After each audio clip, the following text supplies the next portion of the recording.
Hello,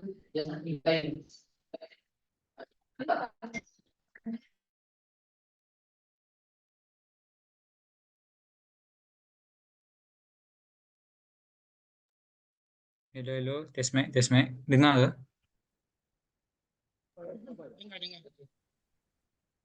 Gambar background aku betul ke terbalik?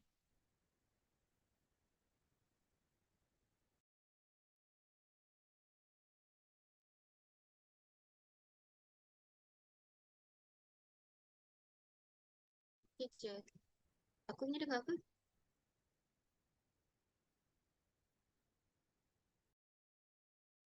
Dengar, dengar. Hello. Saya dengar test mic setiap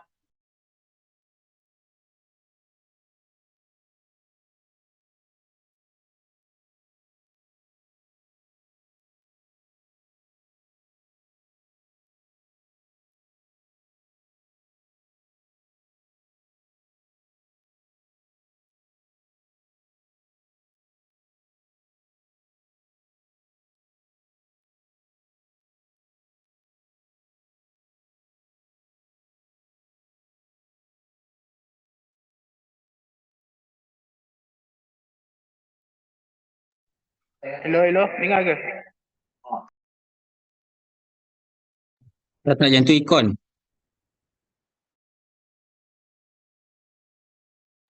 Apa dia, Niel? Bukan Okey, suara Aziz. ikon. Dengar. Ikon. Keluarkan suara kau dulu. Hello, hello. Test. 1, 2, 3. Test mic. 1, 2, 3. Okey, dengar. Semua dengar ikon Okey, stop. Amy. Cubaan suara 1, 2, 3. Cubaan suara 1, 2, 3. Okey, dan Amy semua okey dengar? Okey, next Hizan. Test.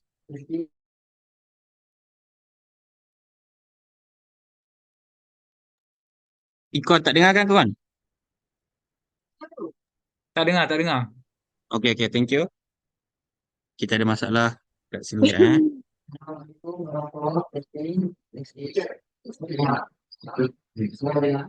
Ikon, untuk bahagian AI ni jangan susah-susah sangat sebab aku baru nak study Okey, okey. Tu yang dalam grup Ha. tu soalan dia. Yang tu je kita orang tanya.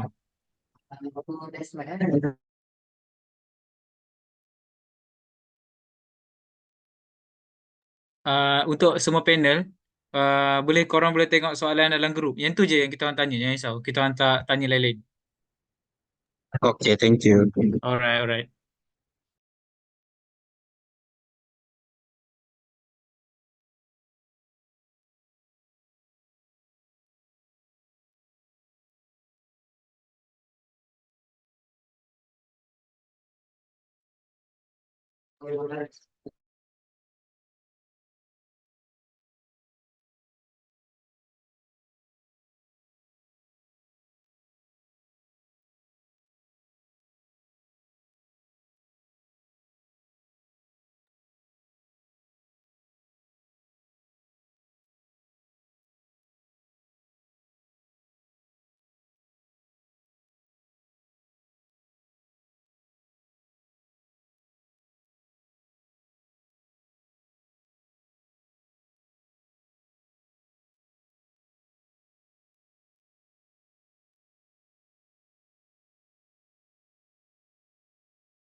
Apa gambar?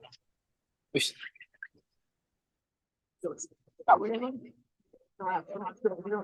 Alamatnya.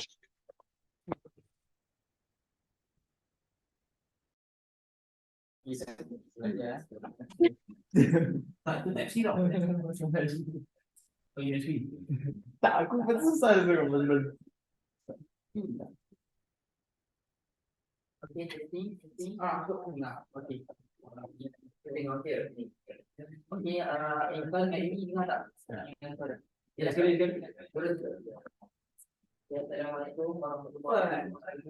Bunyi jauh, Jen. Lewat. pakai ni kan. Pakai. Cakap. Kita dengan plan saja. Mic. Campur besar. Kita pakai pen apa punya? Apa punya apa? Boleh pakai ni. Oh tak kita punya plan asal. Oh, okey. Mic dekat ni. Kita dekat. Mic kat ni. Dengan benar. Kita pun nak.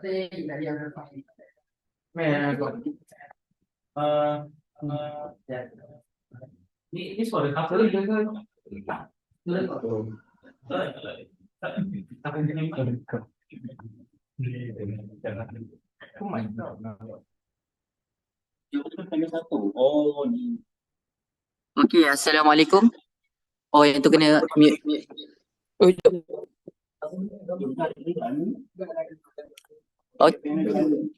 Okey, Assalamualaikum warahmatullahi wabarakatuh. Cakap guna ni, dia tak guna mic. Okey Nanti aku gapas mic ni siapa-siapa lah yang aku present. Jelas, jelas. Cantik suara dia. Phone. Oh, phone sangat.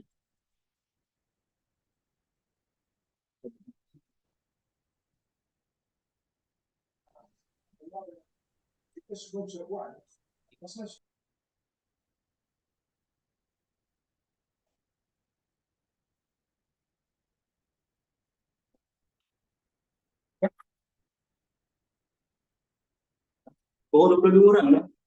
Santai. Dah open ni, dah open ni kan? Dah open link kan?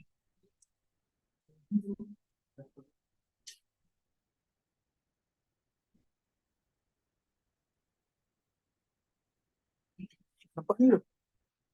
Tak nampak stiker. Semua nampak sini. Tak apa. Yang ni saya ingat kan.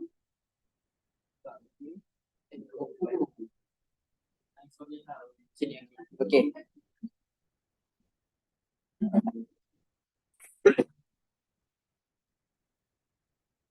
Ya.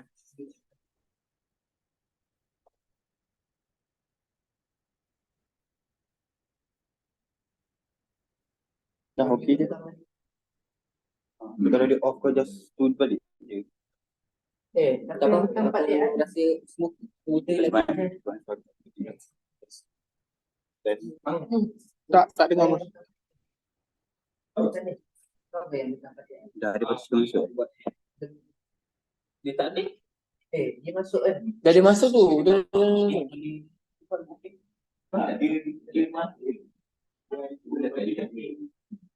Cuba tanya satu.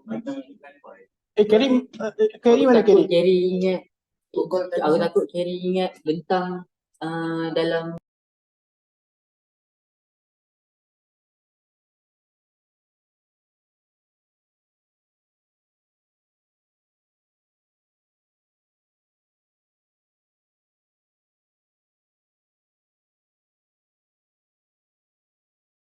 sebab dia tak baca group. Test mic 1 2 3 cubaan suara.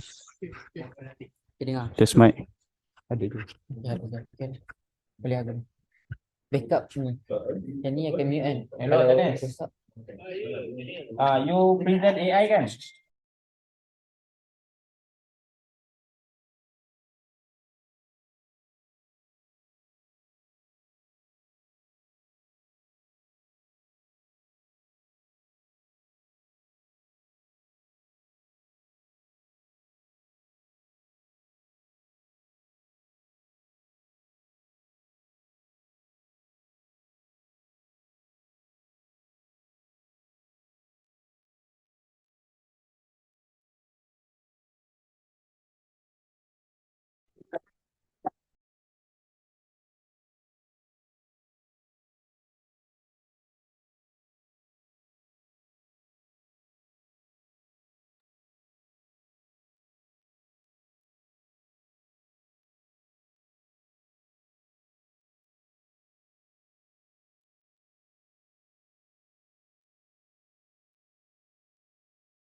Test mic 1, 2, 3.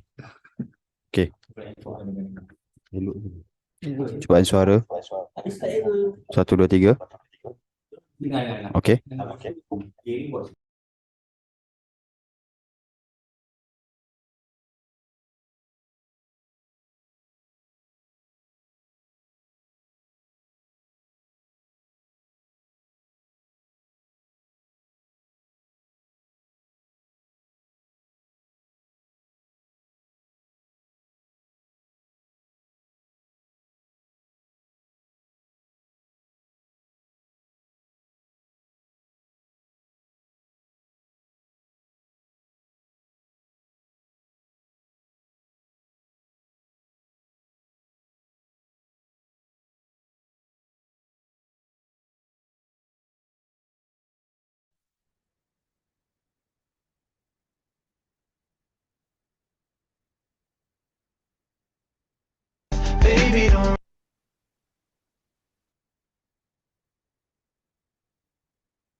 Is my love too much?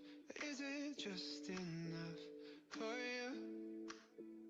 For you? 'Cause it's getting late. Would you like to stay? Nah, 'cause I'm bad at reading signs, but I wanna do whatever you wanna do. If you wanted to, girl, we could cross that line. No, we've been friends and love only knows broken hands. Yeah, that's what you said, but girl, let me change your mind.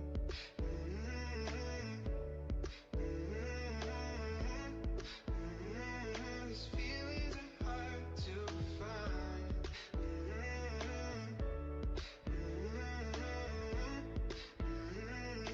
Feelings are hard, but I feel them in my chest. A tiny war within. But when I pull you closer, girl, I can't explain, but I wanna do whatever you wanna do. If you wanted to, girl, we could cross that line. No, we've been friends and love only knows broken hands. Yeah, that's what you said, but girl, let me change your mind.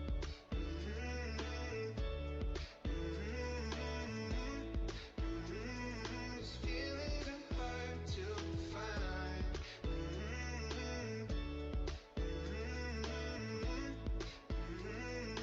Feelings are hard, yeah. And I know that it hurts sometimes, that it hurts sometimes when I'm with you. And I know that it hurts sometimes, that it hurts sometimes when I miss you. And I know that it's on your mind, that it's on your mind when I kiss you. But I wanna do whatever you wanna do. I wanna do whatever you wanna do. If you wanted to, girl, we could cross that line. No, we've been friends and love only knows broken hands. Yeah, that's what you said, but girl, let me change your mind.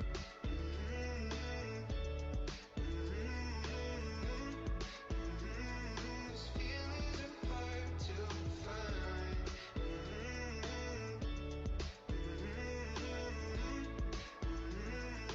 Feelings are hard to find.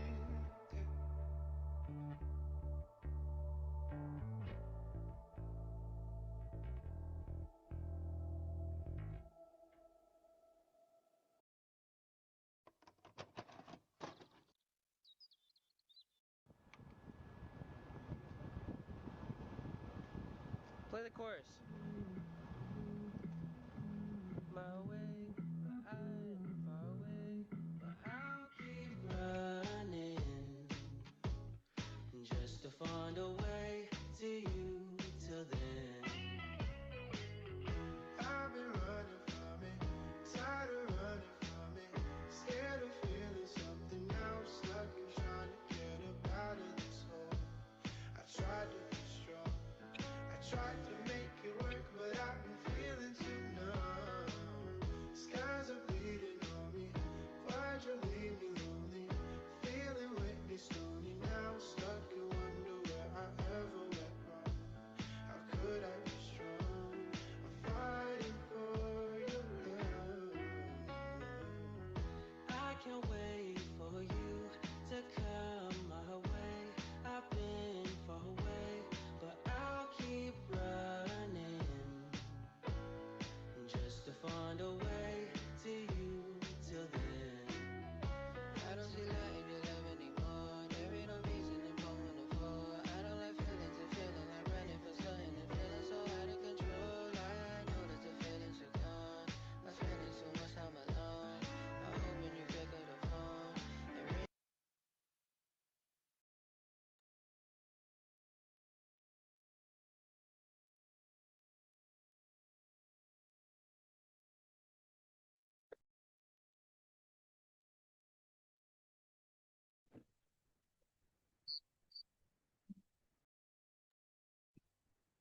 Hadirin dan hadirat sekalian, webinar Sembang Santai Smart Farming akan bermula sebentar sahaja lagi.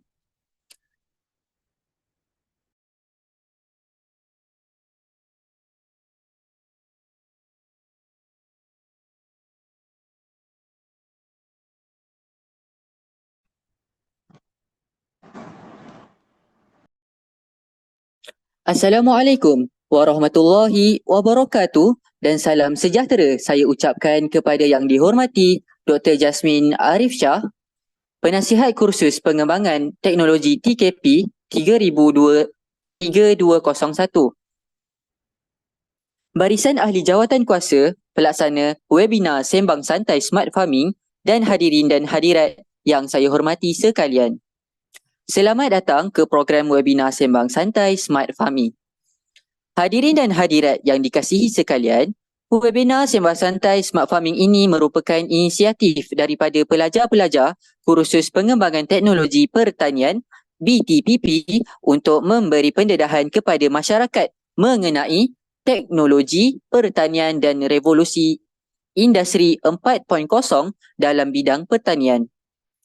Webinar pada malam ini terdiri daripada 4 sesi yang akan disampaikan oleh 4 panel yang merupakan pelajar daripada Bachelor Teknologi Pertanian Pintar Universiti Putra Malaysia. Baiklah. Dan selamat malam kepada semua yang hadir. Maka pada hari ini kita akan laksanakan sebuah program yang santai-santai sahaja, iaitu Sembang Santai Smart Farming. Jadi terima kasih kepada semua peserta yang telah menyertai program ini dan kami mengharapkan satu feedback dan informasi, pertukaran informasi yang dapat menyerap kepada semualah segenap penonton.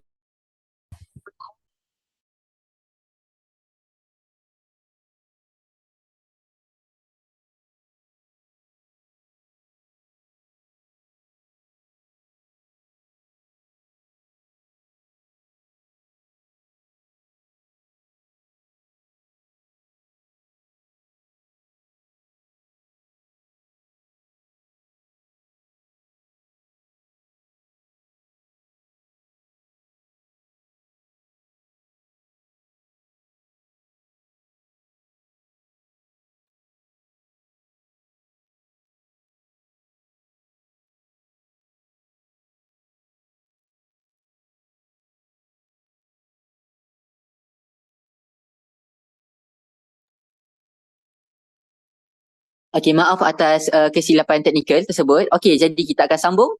Maaf sangat-sangat. Okey, jadi kita akan sambung dengan panel moderator. Panel kita yang pertama iaitu sahabat saya Muhammad Nakib Samsudin dan Muhammad Fazrin untuk membentangkan tentang urban farming. Terimalah. Okey, Assalamualaikum semua. Okey, semua dengar? Okey, Assalamualaikum dan selamat malam semua. Terima kasih kepada peserta-peserta yang sudi menyertai program kami pada malam ini. So, nama saya Muhammad Nakib bin Samsudin. Saya Muhammad Fazrin bin Ahmad. So, pada malam ini kami akan membentangkan mengenai urban farming. So, seperti yang kita tahu, kalau korang tak tahu lagi apa itu urban farming kan? Urban farming tu dalam bahasa Melayu atau dalam bahasa yang untuk mudah kita faham adalah pertanian bandar. So, pertanian bandar adalah amalan penanaman di mana makanan dihasilkan di bandar sekitar kawasan bandar yang sedia ada. So, seperti okey, contoh kalau korang tahu dekat bandar ni mestilah dia limited space tau. Dia kurang kawasan untuk kita buat pertanian. Seperti yang kita tahu,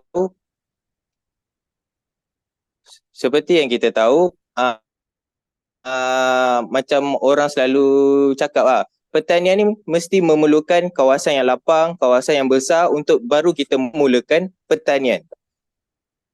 Tapi disebabkan urban farming diperkenalkan, so kita boleh buat je pertanian tu dekat bandar. Selain itu, pertanian bandar telah digunakan untuk menggantikan hobi berkebun di rumah dan aktiviti ini telah mengubah peranannya berhubung dengan perubahan dan keperluan sosio-demografi. So, seperti yang kita tahu, contoh mak ayah kita yang suka bernanam, yang suka tanam sayur, suka tanam cili, tanam timun. Disebabkan urban farming, diorang boleh membuat diorang punya hobi itu sebagai duit kopi ataupun duit sampingan. Okey, kita bergerak kepada jenis-jenis urban farming. Okey. Ada beberapa jenis urban farming. Okey, contohnya adalah vertical farming, microgreen, rooftop farming, hydroponic, community garden, indoor farming dan aquaponic. Jadi, pada hari ini kami akan menerangkan 3 sahaja, iaitu vertical farming, hydroponic dan aquaponic, kerana ini adalah aplikasi urban farming yang paling popular dekat Malaysia. Okey. Jadi saya pass. Okey, yang pertama, vertical farming. Mesti semua orang dah biasa dengar dengan vertical farming ni. So saya ulang lagi sekali. Vertical farming ni seperti yang nak senang faham, vertical farming ni adalah penanaman yang kita tanam secara bertingkat, secara menegak, secara meninggi, bertingkat-tingkat. So seperti gambar ni, kalau korang boleh lihat, ni adalah contoh sayur yang ditanam dengan menggunakan vertical farming. So kita boleh nampak sayur-sayur ni dia ditanam secara bertingkat. Dia ditanam di dalam satu corong ataupun pipe yang besar. Dia buat lubang sekeliling pipe tu, lepas tu dia tanam pokok. So apa benefit vertical farming ni? So vertical farming ni dapat tingkatkan kecekapan penggunaan ruang. So seperti kita tahu, kawasan bandar ni dia kekurangan ruang untuk kita buat penanaman. Contohnya dekat kawasan perumahan, kita ada space yang kecil je dekat luar rumah tu kan. Macam tempat parking kereta tu kan. Kita boleh juga buat vertical farming ni. So kita dapat tingkatkan kecekapan penggunaan ruang. Yang kedua, tiada degradasi tanah. Seperti kita tahu, agriculture ni menggunakan tanah untuk menanam. Dia selalu tanam tanaman tu dekat dalam tanah. Meet the brand new DJI Agris T40. The truss style body with foldable arms. More portable, easy to be stored. 11-meter spray width enhances efficiency to 21.3 hectares per hour. A machine with raw power and performance. Magnetic drive impeller pump completely segregates chemicals from motor, less corrosion, more durable. The dual automized sprinkler creates a more even particle size to maximize usage. Anti-drip centrifugal valve controls fluid precisely without dripping. Integrated spraying system can be easily transformed to the new spreading system. Spraying, spreading, you need. Minta maaf kalau ada masalah technical. So, kita boleh sambung. Tiada degradasi tanah. Yang kita tahu selalu agriculture ni dia selalu tanam dekat atas tanah. Kita memerlukan tanah yang lapang ataupun tanah untuk kita tanam tanaman tu. Tapi dengan menggunakan vertical farming, kita dapat mengurangkan penggunaan tanah. Kita bahan-bahan yang kita boleh gantikan dengan tanah itu adalah kokopit, bulu mineral. Bulu mineral ni seperti span, pasir, sabut kelapa, lumut gambut. Asalkan benda tu dapat mencengkam tumbuhan tersebut. Yang ketiga, kurangkan kesan alam sekitar. So kita dapat tahulah yang vertical farming ni dia tidak menggunakan tumbuhan-tumbuhan yang kecil seperti yang kita tanam guna vertical farming, tidak menggunakan pesticide ataupun racun serangga. So dia dapat kurangkan kesan kepada alam sekitar. Yang keempat, kurangkan penggunaan air. So dia tidak seperti kita tahu, sayur-sayur yang kita tanam memerlukan air, penggunaan air dia sangat sedikit. So kita dapat mengurangkan penggunaan air. Yang terakhir, kos buruh yang lebih rendah. Contohlah kalau korang nak buat vertical farming ni sebagai duit main job untuk korang. So kalau kita guna vertical farming akan mengurangkan kos untuk buruh akan datang. So dua ni adalah contoh tumbuhan yang kita boleh tanam menggunakan vertical farming, iaitu herba dan tumbuhan hijau. Kenapa herba dan tumbuhan hijau? Sebab herba dan tumbuhan hijau ni dia adalah pokok yang kecil, senang tumbuh. Lagi satu, dia tidak dia tak ada akar yang keras, akar yang berkayu. Akar dia semua lembut. So dia bolehlah tanam dekat vertical farming. Kalau contoh kita nak tanam pokok, contohlah cili lah. Kita nak tanam cili dekat vertical farming ni kan. dia akan menyebabkan vertical farming tu tumbang. Itu saja. Seterusnya, baiklah, saya sambung presentation kami dengan dua lagi jenis urban farming. Okey. Yang pertama adalah hidroponik. Jadi kalau kita tengok gambar kat sini, ini akar dan ini pokok yang kita tanam. Ini contohnya macam salad lah. Jadi kita boleh dapatkan konsep dia, air kat bawah dan pokok kat atas. So, teknik hidroponik ni diperkenali dengan teknik pertumbuhan tanaman menggunakan nutrien berasaskan air, contohnya baja AB. Jadi kita tak akan menggunakan tanah. Okey. Selepas tu, kalau kita guna hidroponik ni, kita hanya memerlukan ruang yang kecil untuk aplikasikan hidroponik ni. Sebab dulu saya waktu asasi, saya sendiri dah pernah cuba hidroponik ni dan mendapat salah satu design tercantik lah. Tak naklah puji kan. Yang kedua adalah tingkatkan pengeluaran. Okey. Bila kita gunakan baja AB ni, kita dapat mengurangkan kos kita. Jadi profit kita akan lebih tinggi. Okey, yang ketiga adalah aquaponik. Okey, aquaponik ni biasanya untuk petani-petani yang dia sukakan aquaculture dan nak dapatkan profit dalam tumbuhan. Jadi konsep dia kalau kita tengok gambar kat sini, okey, ini pokok yang kita tanam dan ini adalah ikan. Jadi kita akan menggunakan air daripada ikan ni untuk membajai pokok kita. Jadi kita tak akan menggunakan baja macam baja AB tadi, kita tak akan gunakan. Kita akan gunakan baja daripada tai ikan tu untuk bajai kita punya pokok ni. Okey, jadi macam saya cakap tadi, kurangkan duit untuk seterusnya. Kita akan, kalau kita perasan, ini dah menjadi satu trend yang kita nak kalau barang tu nak benih organik. Jadi inilah solusinya. Baik. Yang terakhir adalah jimat air, kerana kita akan recirculate air tu daripada air ikan dan kita akan recirculate ke tanaman. Dan kalau sesiapa yang pernah ada ikan dekat rumah, ada bela ikan, kan kalau kita nak bersihkan tempat tu dah lah lama, lepas tu kotor pula tu, nak kena ganti air semua. Jadi kalau kita gunakan aquaponik ni, kita maybe sebelum ni 4 kali setahun, kita dah boleh kurangkan sekali je setahun untuk gantikan air untuk ikan kita kalau kita guna aquaponik. Okey, jadi kami ada video untuk ditayangkan.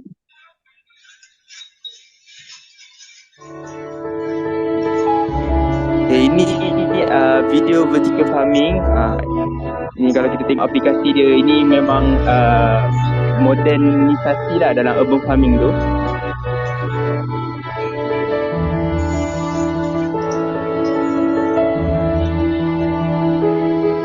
Ini aplikasi yang lain. Ini dia punya. Okay. Okay, so penyiramannya pun mudah. Kalau nak tengok buruh pun tak perlu banyak. Ini bertingkat-tingkat. Bayangkan kalau satu tu kita boleh produce 3. Kalau pakai ni boleh produce 3 dan 8 dah ni. So aplikasi dia pun mudah. Okay, boleh nampak kat sini.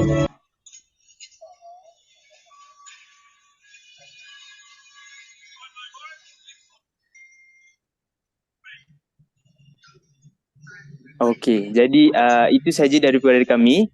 Kami membuka untuk Q&A session daripada moderator. Semua kaum boleh dengar ke? Baiklah, saya rasa itu merupakan penyampaian yang cukup baik daripada ahli panel kita mengenai urban farming. Jadi soalan itu saya memang tertariklah dengan urban farming ini. Memang satu konsep yang sangat menarik yang kena dengan kenyataannya sekarang ni, kita memang terhad dengan tanah dan sebagainya. Jadi soalan saya ialah kalau katakan saya sebagai seorang orang barhain lah, tak ada tanah semua, tak ada wang untuk buat vertical farming yang gagah macam dalam kidang tadi tu kan, apa cara terbaik untuk saya start urban farming ni? Saya macam kurang jelas mengenai apa titik permulaan untuk ataupun teknik yang paling sesuai untuk saya kalau saya sebagai orang yang dari rumah tapi saya nak buat urban farming. Itu saja. Okey, terima kasih kepada moderator yang bertanyakan soalan. So saya berminat dengan soalan moderator ni. Sebab apa? Sebab saya lebih mahir dalam vertical farming ni. So, apa maksudnya? Soalan moderator adalah apa yang tips ataupun cara untuk kita mulakan vertical farming ni kan? So, yang pertama sekali yang kita tahu, kita kena pilih kawasan yang sesuai untuk kita buat penanaman vertical farming ni.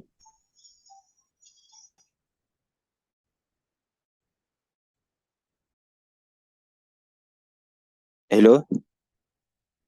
Okay. Yang pertama sekali kita kena pilih kawasan yang sesuai untuk kita buat vertical farming ni. Takkan kita nak buat vertical farming dalam rumah kan? So kita kena pilih yang sesuai lah. Kalau kawasan tu memang luas, boleh dapat cahaya matahari yang cukup. Lepas tu dia tak terlalu sempit, ada pengudaraan. Itu kawasan yang sesuai lah. Yang kedua pula, jenis pokok yang kita nak tanam tu. Ikut kemahuan masing-masing lah macam tu.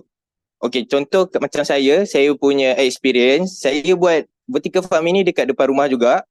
Tapi saya pilih tanaman pakcoy.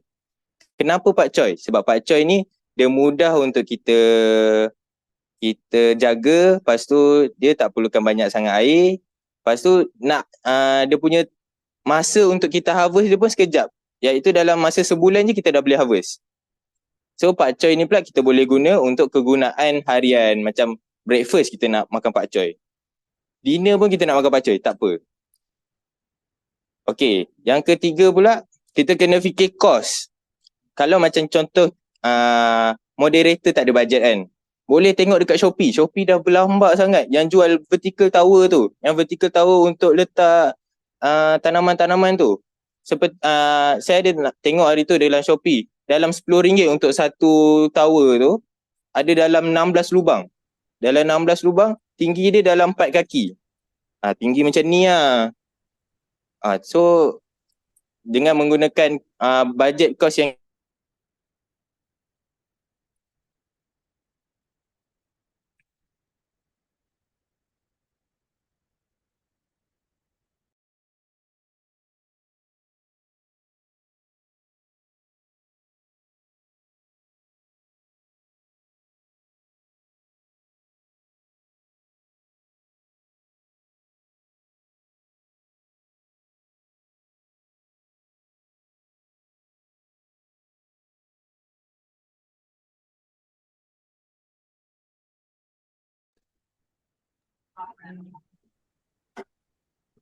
Hello? Okay. Minta maaf, masalah teknikal. So, bila kita dah calculate kos kita semua, kita dah pilih ruang yang sesuai, kita pilih tumbuhan yang kita nak buat vertical farming, dari situ kita dah boleh mulakan plan untuk kita letak, kita susun vertical tower tu kat mana, cara penyiraman dia. Kita boleh search lah dekat Google. Google sekarang pun dah banyak orang buat vertical farming ni. Okay, itu sahaja. Terima kasih. Okey, Nakib, terima kasih atas jawapan kepada persoalan moderator pertama tadi. Okey, sekarang berdasarkan jawapan untuk soalan pertama tadi, saya ada juga satu soalan yang boleh dikatakan sambungan kepada soalan pertama tadi lah. Apabila seorang petani ataupun seorang orang biasalah buat urban farming ni dekat rumah ataupun dekat pejabat ke, dekat sekolah ke, tak kisahlah mana-mana dia orang buat urban farming kan. Jadi mestilah ada cabaran utama dia. Macam Nakib cakap tadi, beliau sudah berpengalaman lah dalam buat urban farming kan. Jadi boleh ke sharekan tips ataupun cabaran utama dan cara mengatasi cabaran tersebut sepanjang anda buat urban farming ni? Okay, so terima kasih untuk soalan moderator yang bagi saya itu sangat insightful lah. Okay, Jadi saya pun pernah buat projek ni, di mana saya buat projek aquaponik. Tapi sebenarnya konsep untuk urban farming ni semua lebih kurang sama je. Okey, kalau cabaran yang paling besar adalah kita punya ruang tu. Memanglah orang cakap ruang tu yang kecil kan. Tapi kalau kita tengok perbezaan antara producer yang besar dan producer yang kecil, kita akan ada masalah kalau producer yang besar tu ruang tak ada, so kita tak boleh nak apply benda ni. Okay, jadi dalam saya punya situasi, sebelum ni saya juga membuat satu projek iaitu projek menggunakan air ikan keli untuk membajai pokok. Waktu tu saya guna jagung sebab dia di dua tempat yang berbeza. Sebab yang jagung tu tanam dalam tanah lah, seperti yang anda semua tahu. Jadi penggunaan benda ni adalah masalah pertama bila kita nak tahu tools mana yang paling sesuai nak guna. Filter mana yang bagus untuk guna, lepas tu piping mana yang bagus untuk guna, pump apa semua untuk guna. So perkara-perkara macam ni bila kita tak ada ilmu akan menyusahkan kita punya pekerjaan untuk buat urban farming tu. Jadi nasihat saya yang terakhir sebelum kami mengundurkan diri, nasihat saya adalah menggunakan barang-barang yang cost efektif. Jadi sambil kita menjimatkan kos, kita juga menjimatkan production daripada barang-barang. Contohnya macam kita gunakan barang kita semula. Itu saja daripada kami. Sekian, terima kasih. Baik. Terima kasih kepada Nakib dan Fazrin atas perkongsian tentang urban farming konsep. Jadi daripada perkongsian mereka tadi kita dapat huraikan yang sebenarnya pada hari ini semua orang boleh bercucuk tanam. Tak kisahlah di bandar ke, di kampung ke, di kawasan mana-mana sahaja. Kalau kita ada kawasan yang kecil pun dah ada inisiatif untuk kita buat pertanian. Jadi daripada sini kita dapat menghidupkan pertanian lah di rumah-rumah kita dan di mana sahaja. Okey, baiklah. Kita teruskan dengan panel yang seterusnya iaitu dari untuk drones application.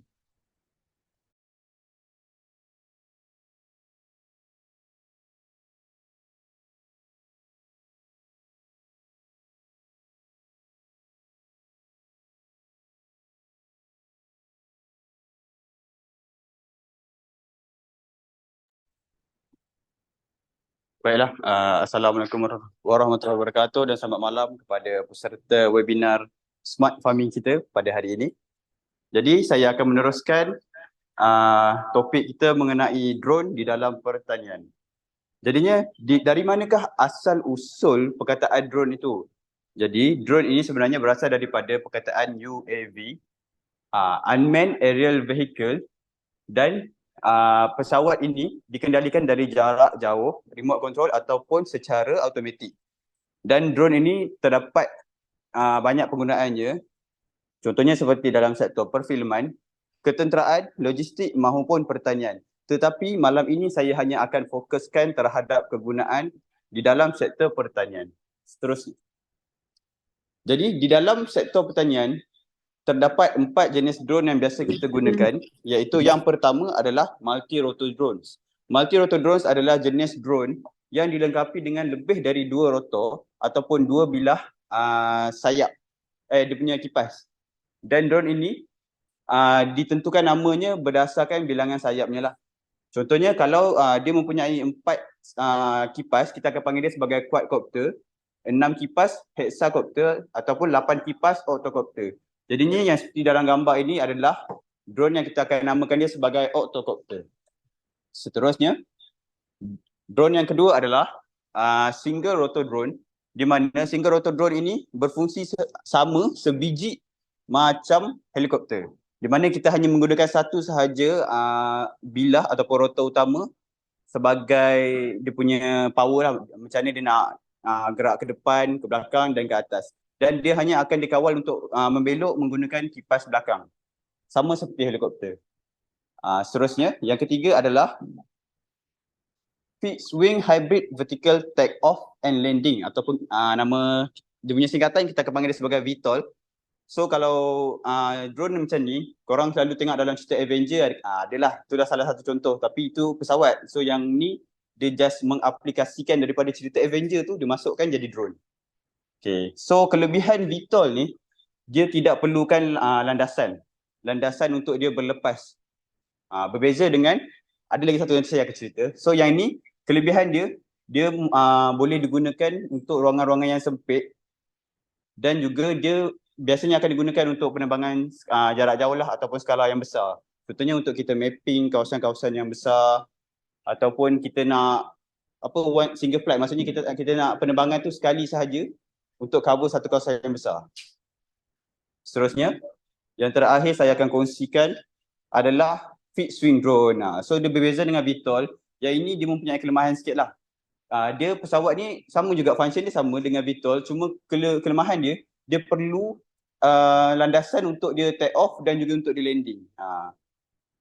Okay, itu sahaja.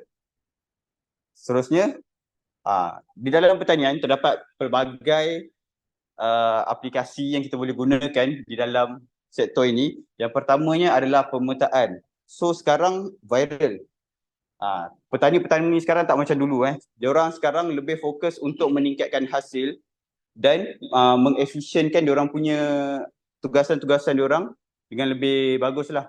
Maksudnya dekat sini, apa kelebihan bila diorang boleh buat pemetaan?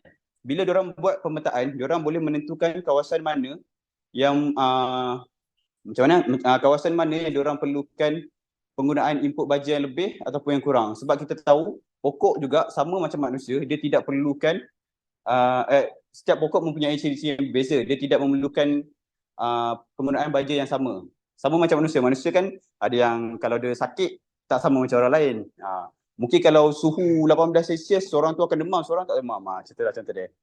Okay, seterusnya adalah semburan ataupun spraying. So drone ini paling banyaklah digunakan, terutama dekat dalam tanaman padi dan juga sawit ataupun tanaman industrial.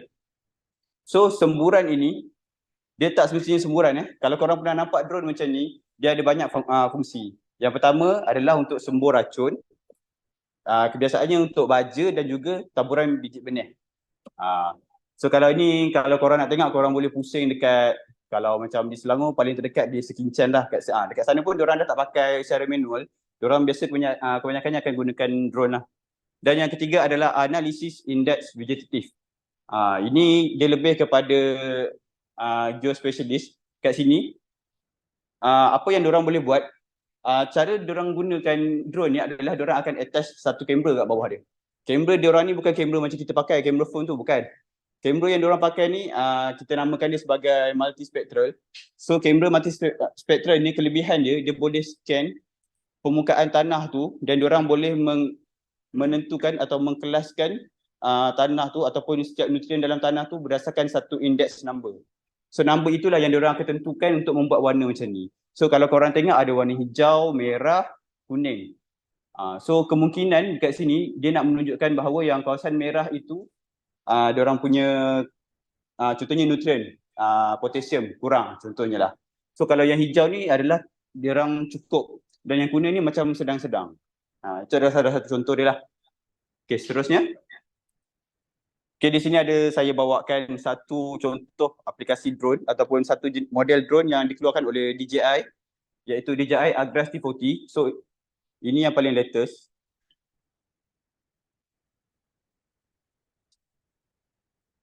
Hello? Ada, okay. Maaf Okay, so kita akan tengok sedikit video mengenai DJI Agras T40, di mana video ini akan menunjukkan tiga fungsi yang saya tunjukkan sekali. Increased payload, high efficiency, strong penetration, safe and reliable, smart and convenient. Meet the brand new DJI Agras T40. The truss-style body with foldable arms, more portable, easy to be stored. 11-meter spray width enhances efficiency to 21.3 hectares per hour, a machine with raw power and performance. Magnetic drive and pellet pump completely segregates chemicals from motor, less corrosion, more durable. The dual automized sprinkler creates a more even particle size to maximize usage. Anti-drip centrifugal valve controls fluid precisely without dripping. Integrated spraying system can be easily transformed to the new spreading system. Spraying, spreading, you name it. Spreading payload improves to 50 kilograms. T40 spreads 1.5 ton fertilizer per hour, covers multiple scenarios, fulfills all your needs. Coaxial twin rotor generates powerful wind, allowing insecticides to penetrate trees thoroughly. Binocular vision and phased array radar, a spatial intelligence sensing system with fully automatic 3D continuous obstacle avoidance, safer flight, and more. High bright spotlights increase night vision capabilities. Brand new UHD FPV camera, adjustable gimbal tilt, allows seamless capture of HD images with all new intelligent remote controller and DRPK2 mobile station makes local offline mapping possible. Generate precise 3D routes for hilly orchard terrain, hassle-free route planning for farmland operations, mapping and operations all in one. P4 Multispectral generates prescription maps. T40 can adjust spraying or spreading amount according to crop growth. Targeted treatment, low cost, high yield. New multifunctional inverter generator, powered by EFI technology for improved fuel economy. T40 intelligent flight battery, equipped with an air-cooled heatsink. 9-minute speed charging without waiting. This is the new Agris T40, the latest evolution in the powerful flagship series.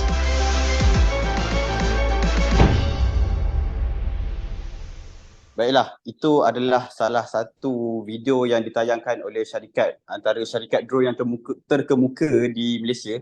So sebenarnya di Malaysia terdapat pelbagai lagi syarikat drone yang lain, antaranya adalah Aeronav, Aerodyne, dan juga tak silap saya MDEC pun ada cuba membangunkan drone mereka sendiri. Jadinya sedikit info tambahan, drone di Malaysia sebenarnya dikawal selia oleh CAM, Civil Aviation Authority Malaysia.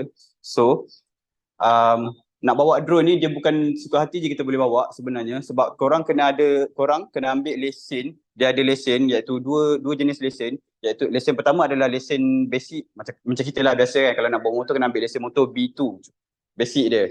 So kalau nak ambil extend sikit ambil B full, macam tu lah.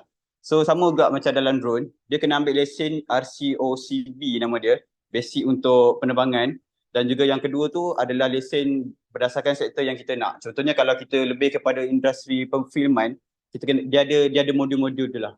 Dan isu dia sekarang di Malaysia, regulation kita tidak berapa ketat. Antara isu dia, regulation kita tak berapa ketat, dan juga harga untuk membuat satu drone itu mahal. Tu disebabkan supply and demand kita berbeza lah. So kita agak sedikit ketinggalan. Walaupun kita ketinggalan, tapi kita Malaysia sekarang kita cuba untuk develop kita punya drone sendiri. Okay, saya rasa itu saja daripada saya. Terima kasih. Baik, terima kasih atas penerangan yang sangat hebat tentang drone. Saya amat-amat tertarik dan excited lah untuk mengetahui dengan lebih mendalam tentang drone ni. Jadi saya ada satu soalan lah kepada saudara Mus, iaitu apakah cabaran yang seorang pengguna drone ni ataupun petani ni, cabaran yang dia perlu hadapi dalam pengawalan drone ataupun pengaplikasian drone dalam pertanian. Terima kasih. Okay, terima kasih saudara Idkon. Jadinya saya akan menjawab soalan tersebut. Yang pertama adalah cabaran dia biasalah, sebab bila kita mengadaptasi teknologi baru, cabaran dia adalah tenaga expert ataupun tenaga pakar, di mana drone ini setiap benda dia akan ada jangka hayat dia, ataupun dia akan ada satu masa dia akan jadi malfunction tau, maksudnya dia akan rosak. Jadinya dekat situ, kalau petani itu sendiri tak ada basic untuk dia repair benda tu, macam mana dia nak pastikan benda tu, dia punya investment dia tu untunglah untuk dia, macam tu lah. So selain itu, cabaran dia lagi adalah cuaca lah. Sebab kan walaupun kita dengar macam drone ni bagus lah, dia walaupun dia kecil tapi dia boleh cover 10 tenaga buruh. Contohnya lah kan. Contohnya kalau orang biasa buruh, satu orang pekerja boleh cover kawasan padi 1 hektar selama sejam untuk dia meracun contoh. Tapi drone boleh buat dalam 10 minit, 20 minit. Nampak macam sedap je dengan bunyi kan. Tapi sebenarnya kalau kita fikir balik, macam mana? Bila bila waktu hujan, sekarang ni isu dia cuaca lah. Antara benda yang faktor yang menghalang daripada benda-benda melibatkan bateri ni, bila dia kena hujan, kebiasaannya dia tak boleh nak berfungsi dengan bagus lah, disebabkan mungkin angin yang kuat, dia rintangan terhadap beberapa faktor lah, contohnya angin, mungkin juga daripada faktor hujan tu lah sendiri. Okay. Jawab ke soalan? Baiklah, terima kasih saudara Mus. Saya ada satu lagi soalan. Saya perasan sepanjang presentation ni memang drone tu memang banyak digunakan lah dalam pertanian untuk tanaman yang memerlukan kawasan yang besar macam padi, kelapa sawit dan sebagainya kan. Tapi saya tertarik drone ni ada ke kegunaan lain dalam pertanian tapi bukan melibatkan tanaman, macam contoh peternakan ke, untuk kita tengok benda-benda selain daripada pokok ke, ada ke? Kalau ada mungkin boleh terangkan sikit ke?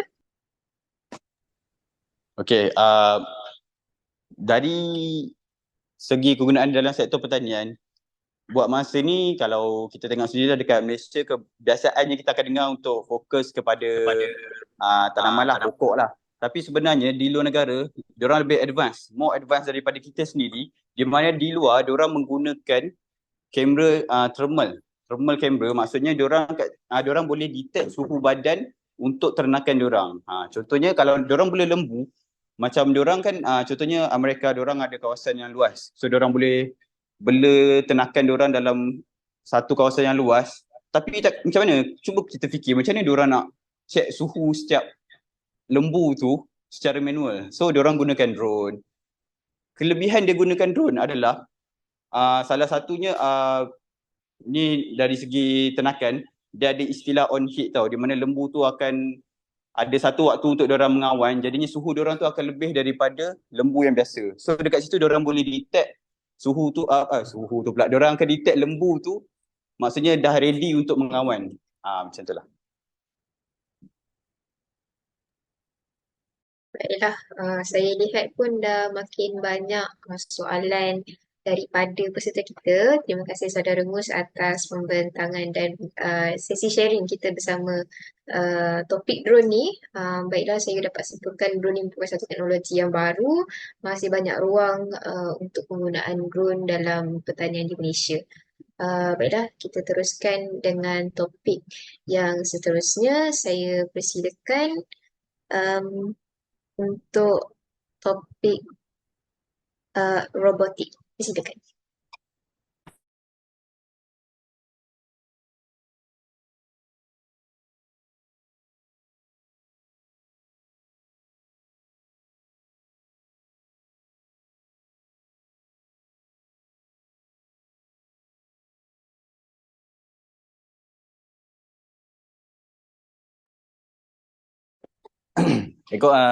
Hello, selamat malam semua. Boleh dengar suara saya dengan jelas?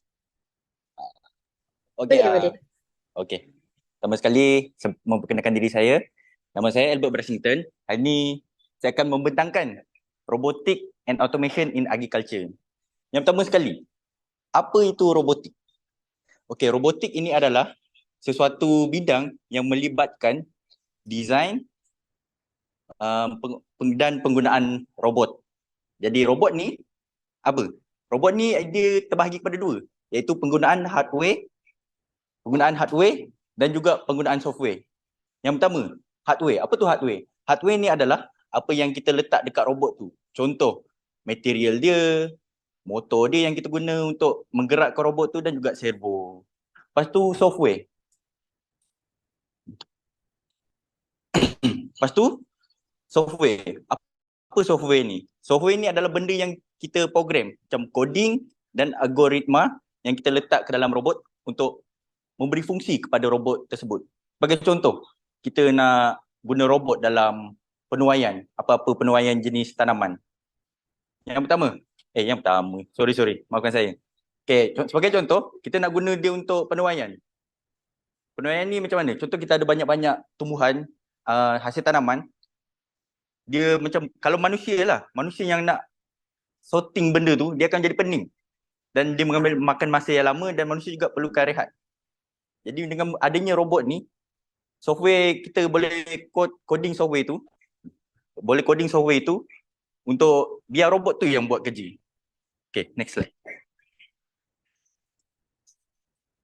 Okay, seterusnya adalah fungsi robot. Yang pertama adalah precision farming ataupun dalam bahasa Melayunya pertanian presis.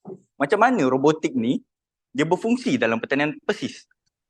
Okey, yang pertama, agriculture robot ataupun robot yang dalam ni akan dilengkapi dengan sensor dan juga imaging technologies yang boleh detect. Sebab apa? Yang pertama sekali, apa itu pertanian presis? Pertanian presis ni dia adalah satu teknik tanaman yang menggunakan sama ada drone ataupun robot untuk mengambil data, untuk kita tahu apa masalah kat tanah kita, baru kita boleh detect, mengambil jalan penyelesaian yang seterusnya.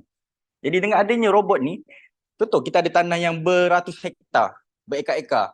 Kalau kita guna tenaga manusia, dia akan mengambil masa yang berhari-hari. Jadi dengan adanya robot ni, kita boleh buat dia macam bekerja 24 jam. Dia pun tak komplain. Kalau manusia, aku dah kerja berapa-berapa, dia akan komplain lah. Dengan ada robot ni, jadi lagi mudah. Yang kedua adalah harvesting. Bahasa Melayunya, penuaian. Macam yang saya cakap tadi lah, penuaian ni macam mana? Penuaian ni dia macam kita ada tanaman tu, contoh kita ambil macam timun. Timun kan dia menjalar ke atas. Manusia ni kalau dia nak harvest timun tu, dia akan guna tangga. Tangga naik-naik, kutip satu-satu, petik satu-satu. Tapi dengan adanya robot ni, dia macam, dia ada macam, kita boleh design robot tu untuk mempunyai ketinggian yang berbeza. Boleh adjust lah ketinggian tu. Jadi tak payah risau. Sebab kalau manusia dah dia naik turun bawa petik tanaman timun ni, dia pun penat. Lagi satu, macam saya cakap tadi lah, untuk sorting, untuk kita membezakan grade. Dalam pertanian tu grade juga penggradean tanaman tu adalah satu orang cakap penting lah dalam tanaman ni. Jadi dengan adanya robot ni, kita boleh macam memudahkan kerja-kerja manusia. Dan juga dia lagi efisien. Sebab apa? Dia boleh detect benda tu dengan lagi senang. Sebab kalau manusia yang buat, dia macam boleh ada human error, orang cakap. Okey, yang seterusnya, livestock monitoring. Atau bahasa Melayu dia, pemantauan ternakan. Okey. Macam mana kita nak guna robot ni dalam pemantauan ternakan? Yang pertama kita boleh macam dalam gambar ni kita boleh tengok robot-robot ni. Biasanya kalau contoh lembu ni biasa manusia yang macam kalau kita nak bagi makan dia, kita guna manusia kan. Tapi kita tak boleh nak 24 jam guna manusia. Sebab manusia boleh penat. Dengan adanya robot, dia boleh menggantikan tugas manusia. Dan boleh berfungsi selama 24 jam. Dan lagi efisien. Lepas tu, yang paling penting sekali dia ternakan ni, dia lebih kurang, dia benda hidup tau. Jadi macam mana? Kita ni, dia kena ada pantauan yang 24 jam. Which is sesuatu yang agak impossible dibuat oleh manusia lah. Sebab manusia perlukan makan, tidur, nak mandi semua kan. Jadi dengan adanya robot ni boleh memantau ternakan tu selama 24 jam. Dan daripada situ juga dia boleh detect dia boleh detect terus ni. Jadi kita akan dapat terus maklumat tu. Kita boleh tahu ni robot pula. Ni ternakan tu dia tengah sakit. Jadi dengan adanya robot ni dia akan detect macam dia berjalan dalam, kalau ada satu kawanan haiwan tu, dia robot yang jaga. Maksudnya dia ada sensor-sensor juga kat situ yang macam detect mungkin kalau haiwan tu contoh lembu, kalau dia sakit mungkin dia punya body temperature tu akan turun. Jadi macam sensor yang ada kat robot ni, dia boleh macam detect ada satu lembu ternakan ni dia macam temperature badan dia turun. Jadi macam boleh detect, lepas tu boleh bagi tahu terus dekat petani. Jadi petani pun boleh mengambil tindakan yang selanjutnya. Okay, next.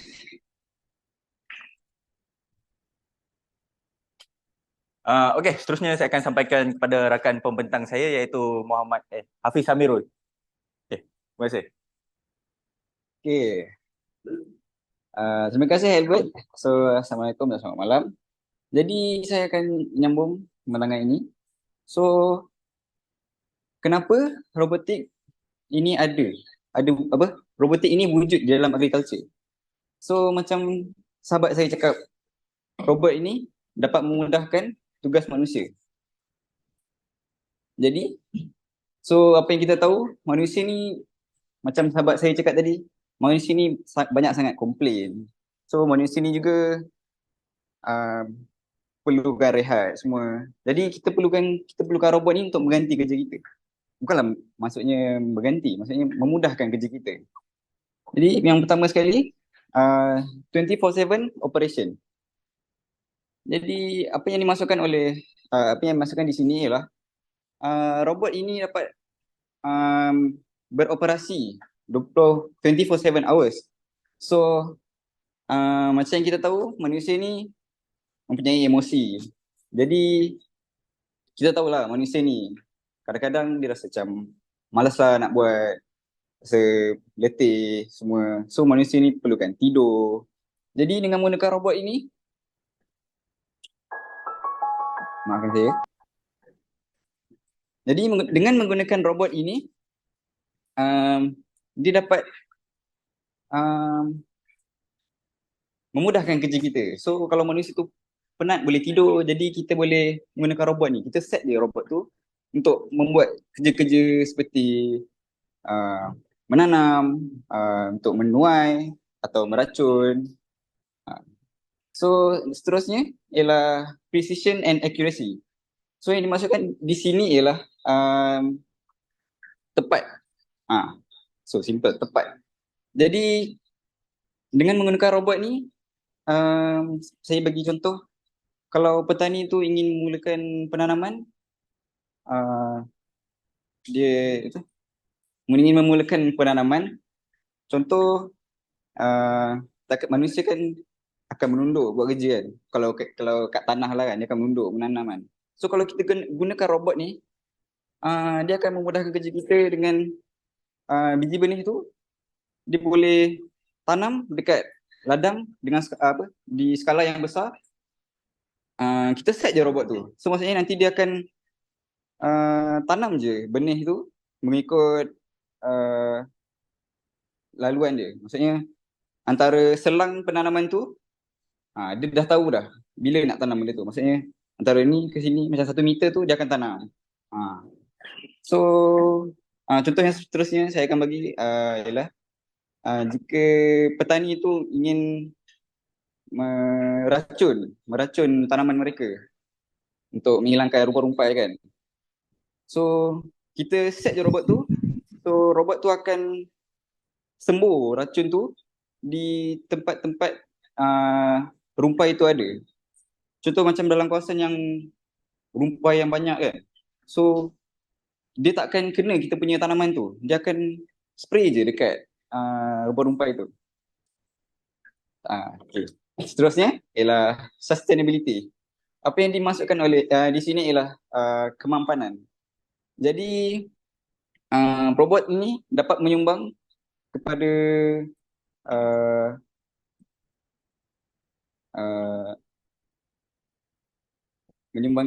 alam sekitar yang lebih sihat lah. So maksud di sini, kalau kita guna robot ni, kita dapat meminimumkan penggunaan baja, air, racun. So macam saya cakap tadi, precision and accuracy. Maksudnya kalau kita gunakan robot ni, dia tak akan membazir. So dia akan spray je kat situ atau membazir dekat pokok yang perlukan sahaja.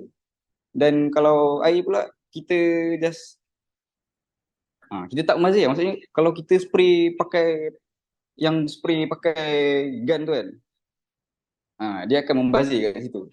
So dengan robot ni kita boleh kita mempunyai sustainability. Jadi seterusnya ialah labor efficiency. Jadi kecekapan buruh. Maksudnya di sini kita dapat mengurangkan penggunaan buruh. So kita tahu kalau kita guna manusia ni, dia akan memakan masa yang agak lama lah untuk merumpai, untuk membajir, untuk menyiram. So kalau kita guna robot ni, kita dapat menggunakan dengan cekap. Seterusnya ialah cost reduction. kita tahu kalau kita nak gunakan robot ni, kita perlukan modal yang agak besar. Tapi kalau kita fikirkan dengan kita fikirkan untuk jangka masa panjang, sebenarnya robot ni berbaloi sebab kita just menggunakan modal tu di awal penanaman saja.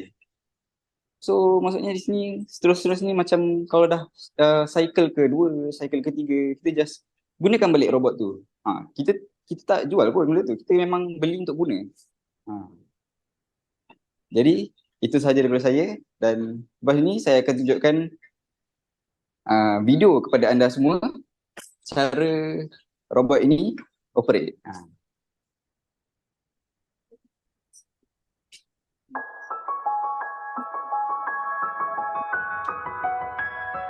Agriculture is in a state of radical change.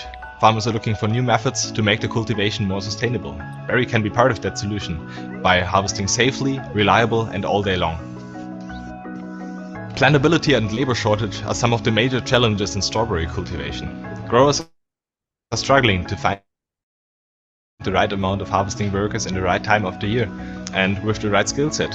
As strawberries are a very delicate fruit, sometimes one touch can be too much and increase the risk of molding and reducing the shelf life. Berry is able to navigate through the greenhouse fully autonomously. It's driving through the rows, shifting rows if the row is empty, and pick the right fruits at the right time. With its image recognition software, it's able to determine which fruit is currently suited to fit to the grower's individual needs, depending on the season, on the time of the year, and his customers. It picks the fruit right at the stem, not touching the fruit, which limits the risk of reducing the shelf life due to damage. After founding the company 2 years ago, we are now a team consisting of 10 people working in fields like hardware development, software development, image recognition, but also fields like marketing, sales, and business development. From the beginning on, we involved growers into the development of our product and listened to their needs and requirements. By doing this, Berry can now be very easily integrated into current greenhouse situations and work with all the other harvesting workers. Berry can be your next step towards the agriculture of the future.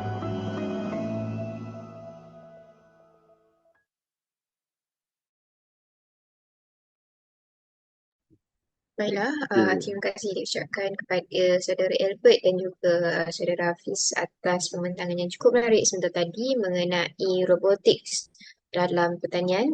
Jadi soalan saya agak simple.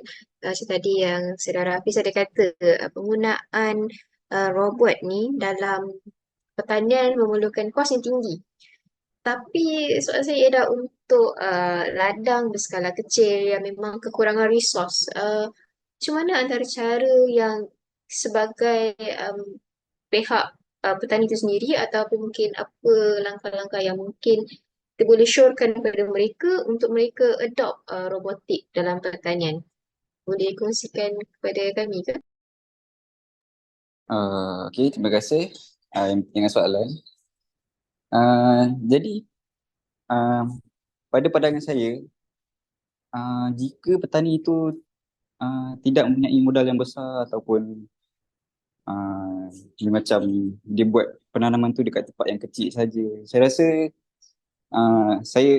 pada pandangan saya lah, saya mencanangkan petani-petani ini membuat satu komuniti supaya mereka dapat menggunakan robot itu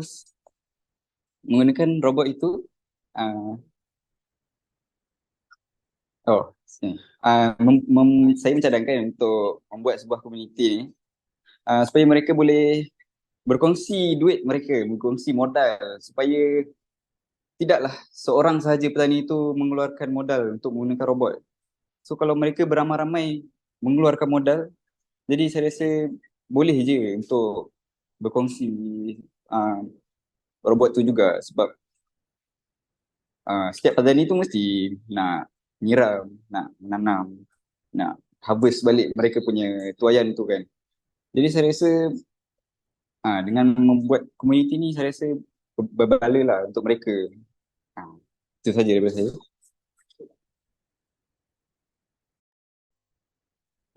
Okay, baiklah. Terima kasih atas jawapan.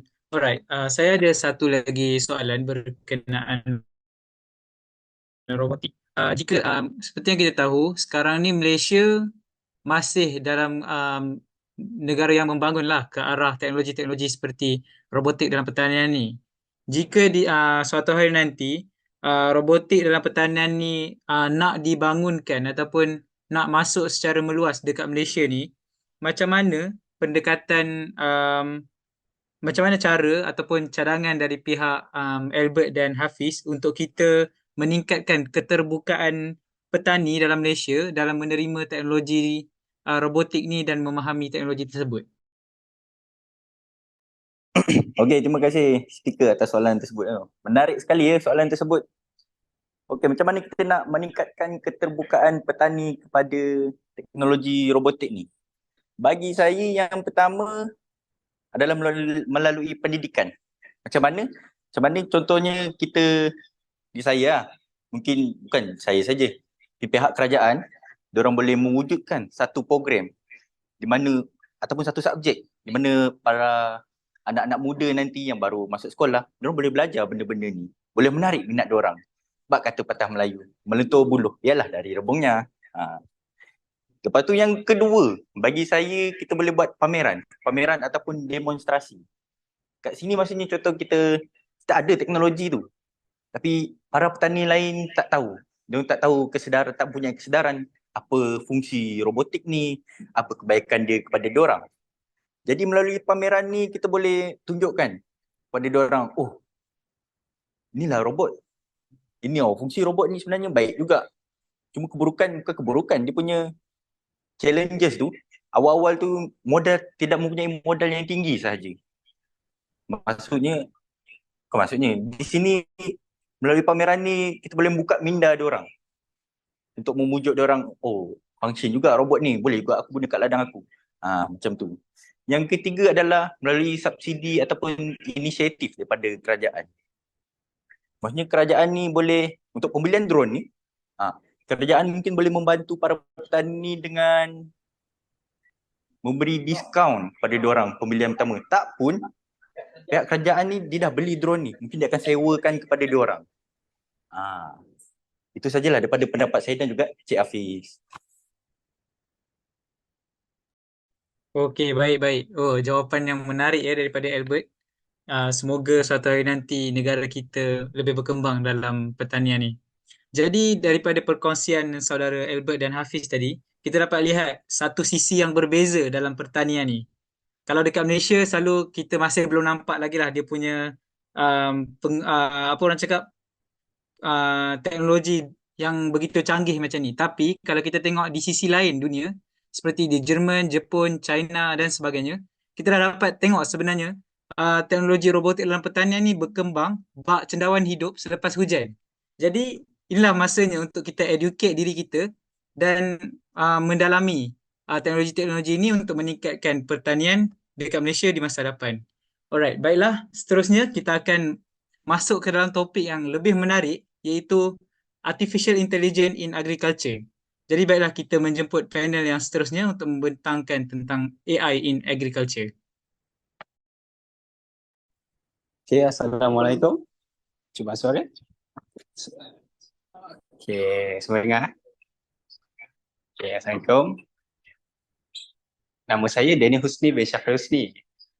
Saya akan membentangkan tentang AI. Okay, korang mesti tanya kan, AI ni apa? Okay, AI ni adalah bahasa Melayu dia, kecerdasan buatan. Kecerdasan buatan ni, dia membolehkan satu benda tu menjadikan lebih baik daripada sebelum ni. So kiranya dia menggunakan data untuk improve upon itself. So dengan data yang banyak, dia boleh menjadi lebih baik. Okay, seterusnya. Okay, kalau kita nak guna AI ni, kita boleh guna crop yield prediction. Apa maksud crop yield prediction ni? Kita akan tahu kita punya berapa banyak hasil yang kita boleh dapat for a certain amount of time. So katakan saya tanam macam sayur. After a few months ataupun a few weeks, saya akan dapat tahu yield saya estimate. Kenapa saya dapat tahu yield saya? Sebab dia dapat kumpulkan daripada data-data sebelum ni. So dengan AI ni dia dapat kenal pasti mana satu yang rosak, mana satu yang tak rosak. Sebab dia pakai AI yang terlampau banyak data. Macam gambar kan. Kan kita ambil gambar, satu gambar, dia akan terangkan ataupun dia akan tengok satu gambar, oh ni rupa yang baik. Lepas tu yang ni rupanya, oh ni rupa pokok yang tak sihat. So, dengan pengumpulan data yang banyak, kita dapat predict berapa banyak hasil kita. So, price forecast. Kat sini dimasukkan, katakanlah saya nak meniaga masa bulan Ramadan ataupun bulan puasa. Saya boleh naikkan harga saya. So, saya boleh fokuskan harga tersebut mahal. Itu maksudnya. Kita macam katakanlah ada perayaan di next week kan. So, saya dah ready, saya punya yield, saya dah harvest. So, saya boleh jual dengan harga-harga yang agak mahal. Sebab kenapa? It's in demand. Okay, next. Okay, intelligent spraying. Okay, tadi saya nampak ada persoalan tentang spraying kan. Kalau katakan kalau angin ni bertiup kat sini, apa akan jadi?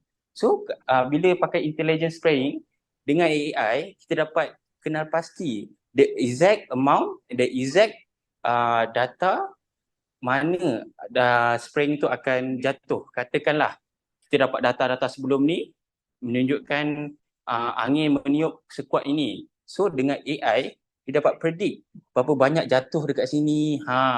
So the next apa orang panggil? The next watering, the next spraying. So dia akan berubah. So dia bukan kita ikut satu mapping tau. So kiranya dia akan berubah mengikut apa orang panggil yang perlu. So kiranya AI ni dia membantu benda tu menjadi lebih baik. Okay, next. Predictive insight.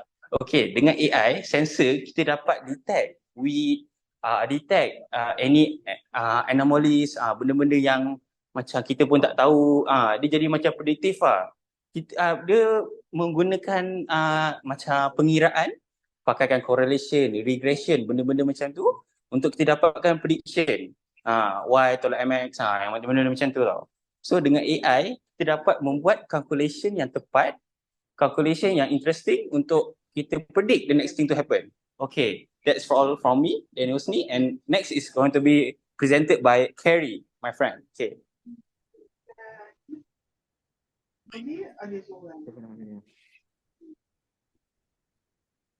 Okay, hello everyone. Boleh dengar kan suara saya? Okay, lepas tu dekat sikit macam ni. Okay, nama saya Carrie Lu dan saya sekarang study Bachelor in Smart in Agriculture. Lepas tu, hari ini saya nak bentangkan tentang agriculture robot yang saya rasa yang robot ni bagi mind of semua orang, dia menampak macam tak logik sangat dalam kita punya farm. Sebab dia orang cakap, robot apa guna robot?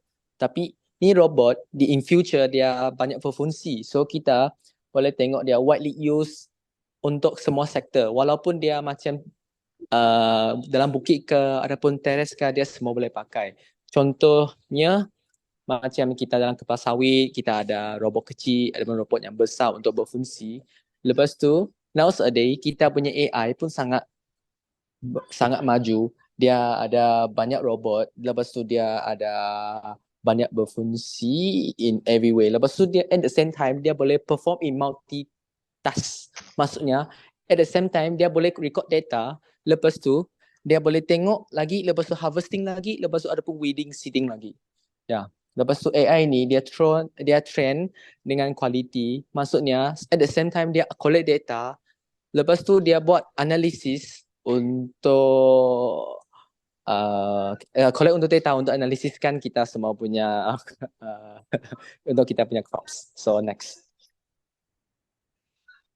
Okay, untuk poin kelima.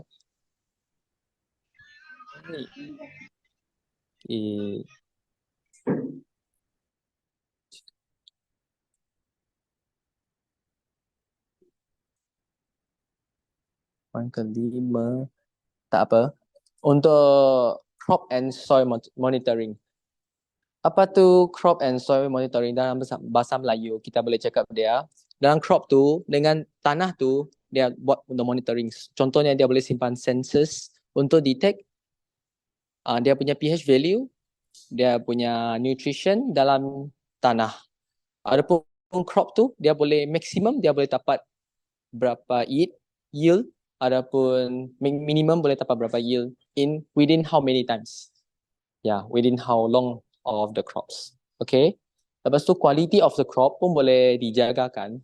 Lepas tu even though kalau pakai sensor sini kan, even though dia dalam afternoon, adapun evening, adapun night, dia 24 hours monitoring. So kalau ini yang masalah ini boleh selesaikan label issue. So dia tak ada issue dengan label. Okay, next. Lepas tu dia ini with the application farmers can get the ideas to better fertilizing. For example, untuk farmers ni dia jumpa dia punya potassium ataupun nitrogen dia kurang, so kita boleh applykan balik. So make sure dia dapat maximum yield. Okay. For the next point is the disease diagnosis. Okay, apa itu disease diagnosis? Yang ini problem ni sangat popular dalam kita punya farm ataupun crops. Every crops ataupun every farm ataupun estate dia ada disease dia. Semua lain-lain. Depends on you punya environment, depends on you punya planting method, depends on you punya operation.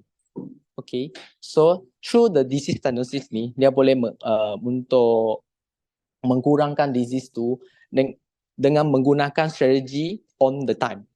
Yang ini sangat penting. Disebabkan kalau you solvekan itu disease tu at the same time, you boleh mengurangkan you punya losses. Okay, lepas tu at the detection the disease, then crop will send the lab and future diagnosis. Maksudnya ini kecuali kita menyelesaikan disease tu dengan on the time, lepas tu kita boleh collect itu disease tu untuk send ke research or report to the lab.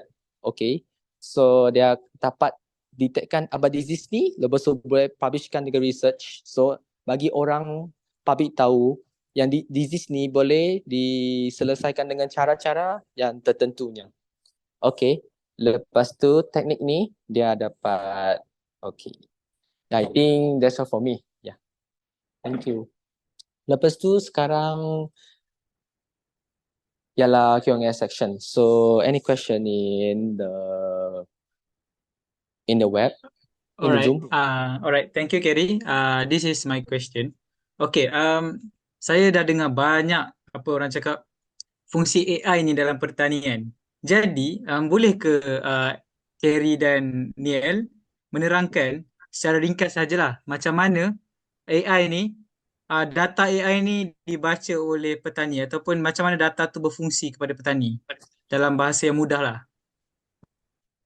Okay, thank you for your question. Okay, soalan tadi sangat interesting sebab dia sangat detail. So apa soalannya adalah macam mana data itu digunakan ataupun nak bagi explanation yang senang orang faham. Mula-mula kita kena identify missing data. Missing data tu maksudnya error value ataupun ada kosong di value data yang kita dah kira cari-cari tu. So kita kena data cleaning, kita bersihkan data tu. Bila kita dah bersihkan, kita kena validate the data. Lepas kita dah validate, kita kena buat test. Test tu kita bagi for any unseen data, dia dapat interpret. Maksudnya kita kena buat calculation. So katakan some unseen calculation dia boleh bagi jawapan.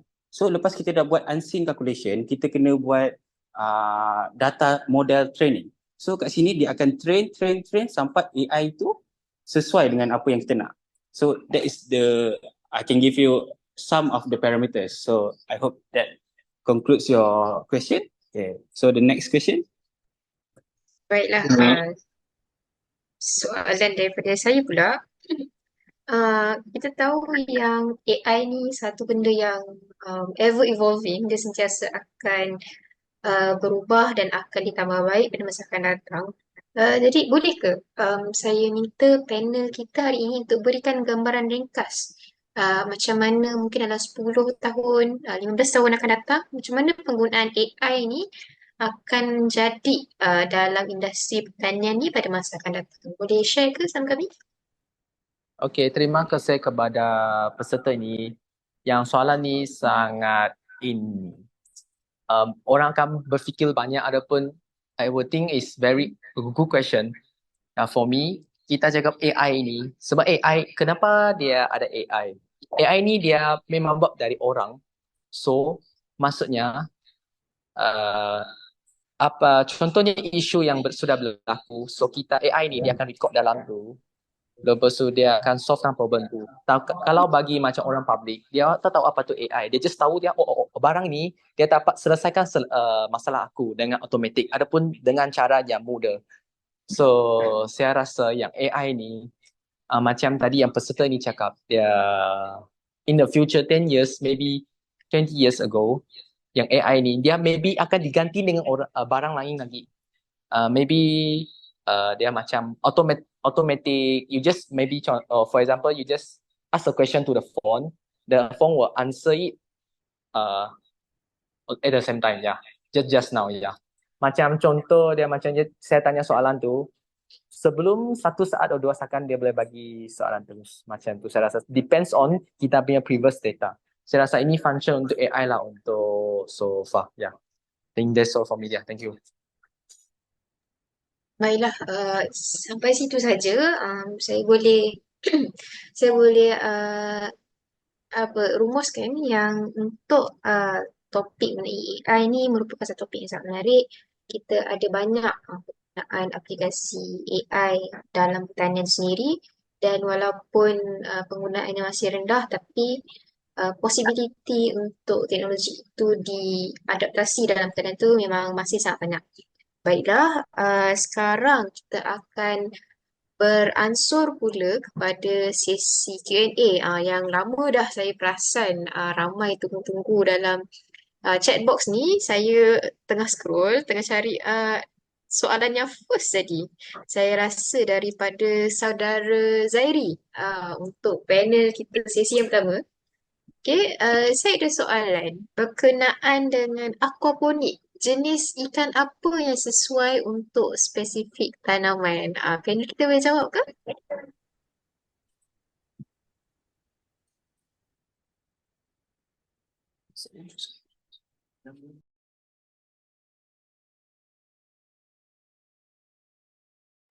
Okey, maaf atas kesilapan teknikal. Untuk maklumat, kepada sesiapa yang hendak bertanyakan question Q&A, kita akan sediakan 5 hadiah kepada yang bertanyakan soalan lah kepada kami. 5 hadiah. Jadi ada 5 tempat, 5 question yang kami akan ambil. Jadi kami akan menjawab satu persatu melalui kepakaran masing-masing lah based on presenter yang tadi. Okey, jadi soalan pertama tadi saya akan bagi kepada mereka yang related untuk jawab lah. Okey. Terima kasih.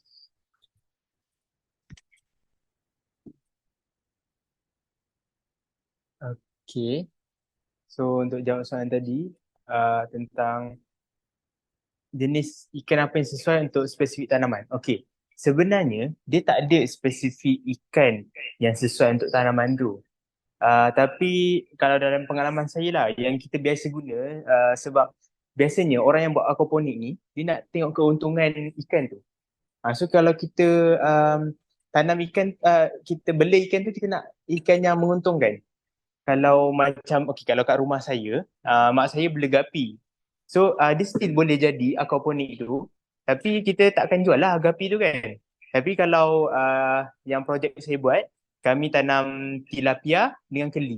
So aquaponik tu still jalan dan kita akan dapat keuntungan daripada ikan yang kita bela tu. Itu jawapan saya. Okay. Baik, saya ada soalan seterusnya, soalan kedua untuk AI ataupun Artificial Intelligence.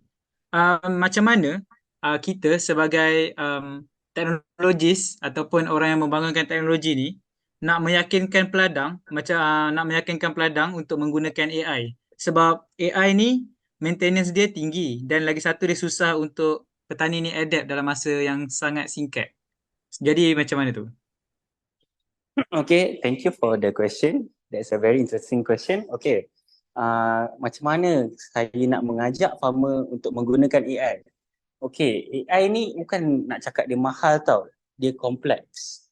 Kenapa dia kompleks? Sebab dia menggunakan pengiraan. So, dengan pengiraan ni, kalau hasil dia menunjukkan prediction yang farmer nak, farmer yakin, farmer pun betul lah AI ni mengikut prediction saya betul. Farmer confirm dia nak ambil sebab bukan setakat prediction yang dia tahu, yang dia tak tahu, dia mesti nak tahu. So dengan macam ni kita boleh meyakinkan farmer untuk menggunakan AI. Okay, yes, sometimes initial cost is a issue for some, but for a long run, this AI can really help them to cut costs, to have a what they call it, lagi senang management, pricing dia pun dia boleh tentukan bila nak price dia. So dengan ni insya-Allah dia akan membantu petani memilih AI. Okay, thank you. So for the next question. Baiklah, sebab tadi kita dah ada daripada AI, kita beralih pula kepada untuk urban farming pula. Kita jam sekejap. Daripada saudari Syahrinas Alia, dia bertanya kepada panel, kepada saudara Nakib, adakah baja organik relevant dalam urban farming? Okey, terima kasih kepada saudari Syahrinas Alia kepada soalan. Adakah baja organik relevan dalam urban farming? Yes, baja organik relevan dalam urban farming. Tapi yang seperti kita tahu, baja organik ni dia punya efisiensi dia kurang daripada baja yang chemical. Jadi kalau kita nak lebih menjimatkan kos, kita boleh menggunakan baja organik. Kita tahu kan yang baja chemical ni mahal sedikit lah daripada baja organik. Sebab baja organik kan kita boleh dapat free daripada najis-najis ternakan ataupun baju kompos. So jadi jawapan saya adalah baja organik relevan untuk digunakan dalam urban farming. Itu sahaja, terima kasih. Okey, seterusnya saya nak menjawab soalan apakah pihak kerajaan atau RPTA untuk menghadapi cabaran berkenaan AI. So, senang cerita, kamilah antara solusi untuk how to use AI, how to interpret AI. So, kami dari BTPP insya-Allah bersedia untuk menghadapi cabaran tersebut. Dan teknologi apa yang paling basic yang patut farmer di negeri ini kita tahu, saya rasa antaranya adalah vertical farming, drone, and then automated sprinklers, benda-benda yang kita just boleh relax kat rumah, benda tu bergerak. Itu antaranya. Okay, terima kasih.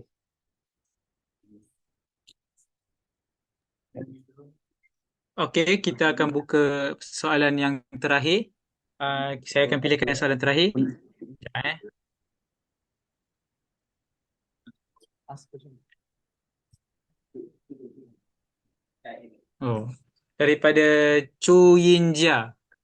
Hai, saya berminat dengan AI in agriculture. Boleh saya tahu adakah company ataupun institute di Malaysia yang dah apply teknologi AI buat masa ni?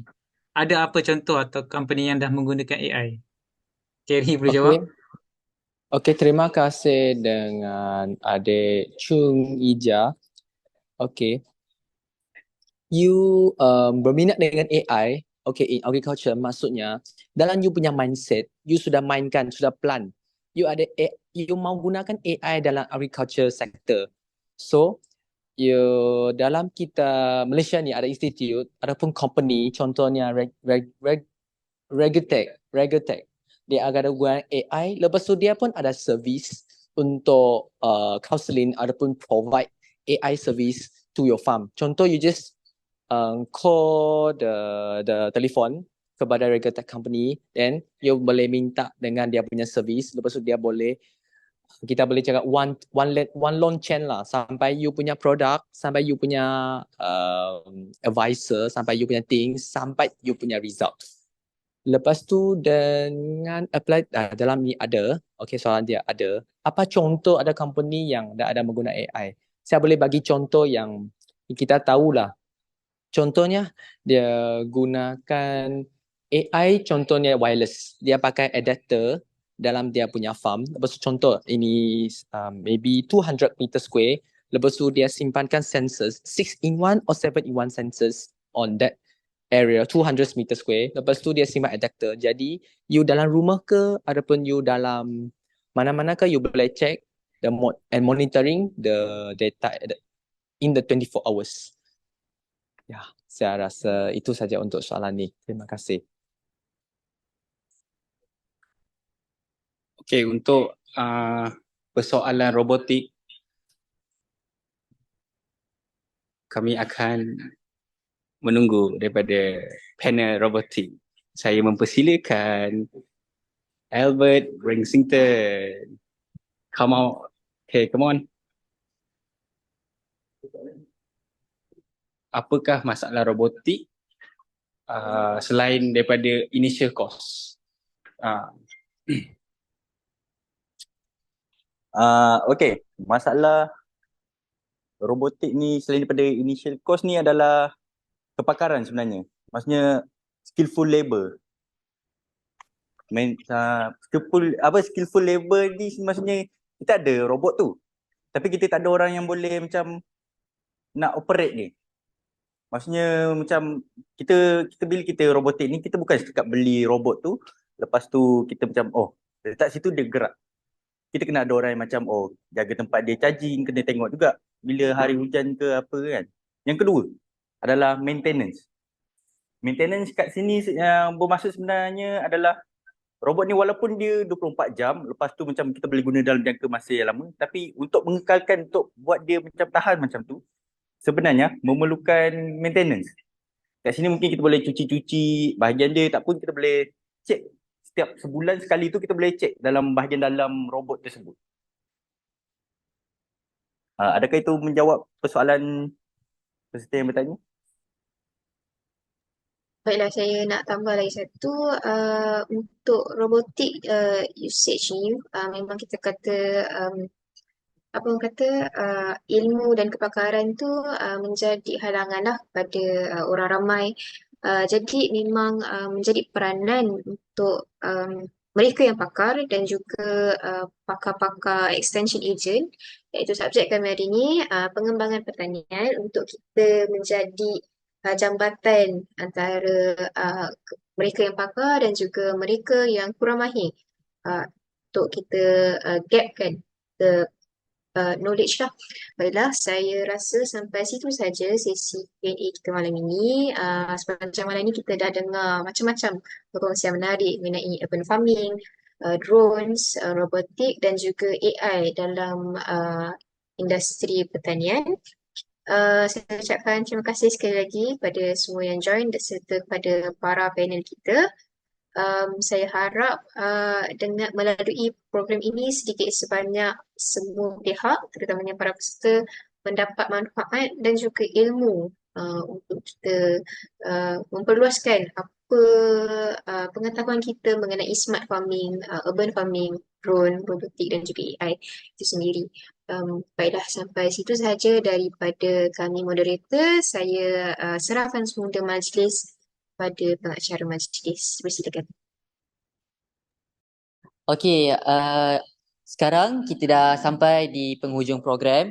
Saya nak ucapkan ribuan terima kasih kepada peserta-peserta yang berjaya join kami pada malam ni tentang Sembang Santai Smart Farming, sebab saya mengharapkanlah kepada 50 orang peserta yang join pada malam ni untuk dikurniakan ilmu dan pengetahuan yang barulah pada malam ni. Okey, dan kami juga sebagai mostly daripada kami adalah daripada kalangan kelas pengembangan bagi Bachelor Teknologi Pertanian Pintar, mengucapkan jutaan terima kasih dan ribuan harap maaf atas andai kata kami terlanjur bahasa ataupun kata, dan kami juga mengharapkanlah yang terbaik daripada peserta-peserta kami. Dan jangan lupa kepada 5 peserta yang pertama tadi yang ada bertanyakan soalan, jangan risau, jangan gelisah kerana kami ada menyediakan hadiah dan cendera mata untuk kalian semua. Jadi wait until we meet again. Okay. Jadi Untuk sesi yang terakhir, kami nak minta untuk sesi fotografi. Jadi kepada mereka yang ada dekat dalam ni, diharapkan untuk buka kamera dan kita akan buat sesi screenshot. Okay. Okay, sedia? Okay.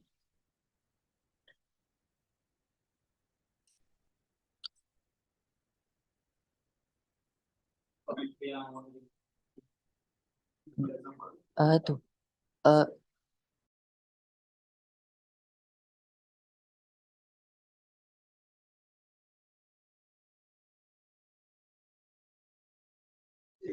Okay, kepada panel yang nak join sekali untuk gambar. Okay, nampak? Okay. Okay, nak join sekalian. Tengah. Okay. Okay, nice. Okay, sedia?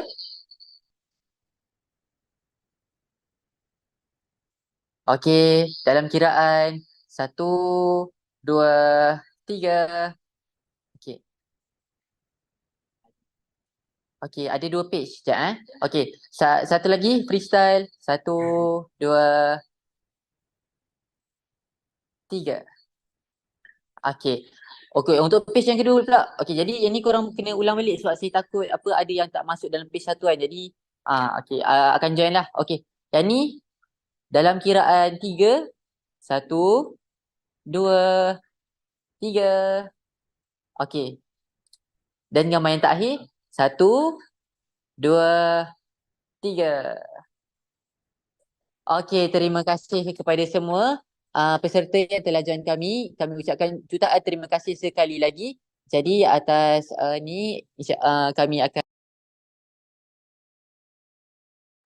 kami juga memohon maaf atas segala salah silap dan diharapkan agar kita dapatlah bertukar input dan informasi pada masa akan datang. Sekian, wabillahi taufiq wal hidayah. Wassalamualaikum warahmatullahi wabarakatuh. Terima kasih semua. Kalau nak Bye-bye. belajar lebih lanjut, marilah masuk BTPP. Mantap. Terima kasih Kon. Terima kasih Kon. Okay, Mal. Thank you, John. Terima kasih. Thank you, Man. Thank you, Man. Terima kasih.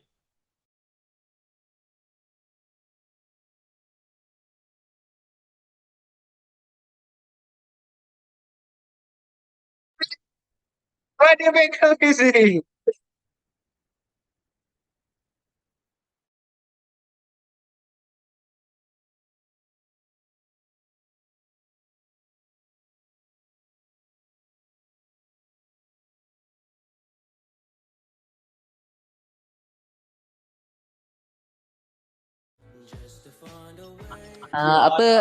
Okay, nice. Jadi semua dah keluar kan?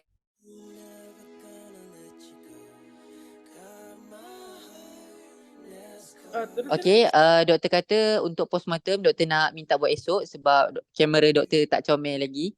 Jadi terima kasih sangat-sangat kepada doktor sebab datang pada malam ni dan support program kami. Kami haraplah agar kami cuba buat yang terbaik. Andai kata ada salah silap, doktor boleh tegur kami untuk hari esok. Terima kasih doktor. Sama, tak comel malam ni. Alamak, sorry doktor. Esok. Okay, boleh. Terima kasih doktor. Tahniah semua. Mantap. Saya rasa macam ada kekurangan satu panel Mana tu? Ada Tanes. Tak apa, kita ada TJ. TJ tu siapa? Budak sem junior kita. TJ kena buka kamera. Kata. Okay, thank you. Okay, esok nanti saya Roger pukul berapa? Tahniah Okay, semua. boleh. Okay, doktor. Mantul insyaAllah. Saya nak meluahkan perasaan esok. Esok. Okay. Tak, doktor apa esok nak secara online je kan? Online kan? You all ada kena datang pagi 3? Tak ada sebab dah study week. Okay. Sebabnya yang Dr. Juwaidah buat apa ADD tu, you all tak terlibat kan? Doktor. Saya Ada separuh yang dekat fakulti, ada separuh yang dah balik lah. Tapi still Tak apa, online je.